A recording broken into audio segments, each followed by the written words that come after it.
વડોદરાના શ્રદ્ધાળુ શિવભક્તો દ્વારા શ્રાવણ માસના પવિત્ર 4 સોમવારને દિવ્ય ભક્તિ અને શ્રૃંગાર સાથે ઉજવવાનો એક અનોખો સંકલ્પ લીધો છે।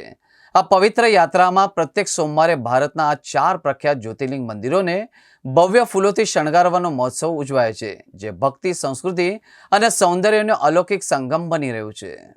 પ્રથમ સોમવારે સૌરાષ્ટ્રના પ્રાચીન અને પૂજનીય સોમનાથ મહાદેવ મંદિરમાં એક અદ્ભુત શણગાર કરીને ભક્તિનો આરંભ કરવામાં આવ્યો હતો અને ત્યારબાદ બીજા સોમવારે ઉજ્જૈન સ્થિત મહાકાલેશ્વર જ્યોતિર્લિંગમાં ભવ્ય ફૂલોથી શણગાર કરી મહાકાલને અદ્વિતીય મહિમાને પ્રગટાવવામાં આવી હતી અને આજે ત્રીજો સોમવાર મહારાષ્ટ્રના નાસિક સ્થિત ત્રંબકેશ્વર જ્યોતિર્લિંગમાં રંગીબેરંગી અને સુગંધિત આશરે 3200 કિલો ફૂલોથી ભવ્ય શણગાર કરવામાં આવ્યો હતો।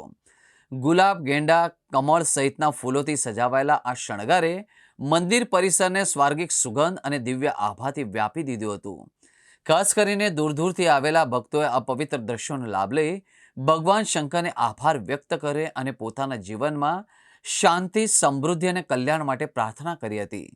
હવે આ પવિત્ર યાત્રાનો અંતિમ પડાવ આવનારા ચોથા સોમવારે આવશે, જેમાં નાગેશ્વર જ્યોતિર્લિંગ અને દ્વારકા મંદિરનો ભવ્ય અને વૈભવી શણગાર કરવામાં આવશે। આ અવસરે ભક્તિનો દરિયો ફરી એકવાર છલકાશે અને શ્રાવણ માસના આ પવિત્ર મહોત્સવને પૂર્ણતા મળશે।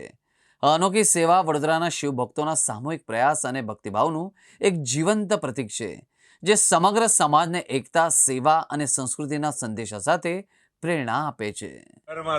શ્રાવણ મહિનાના ત્રીજા સોમવારે ત્રંબકેશ્વર મહાદેવ જ્યોતિર્લિંગ જે નાસિક સ્થિત આવ્યું છે મહારાષ્ટ્રમાં, તેનું ભવ્યથી ભવ્ય સુંદર રીતે એકદમ કલરિંગ ફૂલો દ્વારા 4000 થી પણ વધારે કિલો ફૂલ જેમાં યુઝ થયા છે। આખા મંદિરનું ગર્ભગૃહથી લઈને બહારથી લઈને તમામ જગ્યા પર જ્યાં પણ સજાવટ થાય, કપરી પરિસ્થિતિમાં વરસાદની સિઝન છે, અહીંયા આખી રાત વરસાદ પડ્યો છે, તેની વચ્ચે પણ વડોદરાના શિવ ભક્તો દ્વારા, વડોદરાના મયંકભાઈ હોય, પ્રિતેશભાઈ હોય, તમામ ગોપાલભાઈ હોય, સર્વ લોકોના, લાલા કાકા હોય, સર્વ લોકોના સહયોગથી આખા મંદિરનો આજે ત્રીજા સોમવારે ભવ્ય શણગાર કરવામાં આવ્યો છે।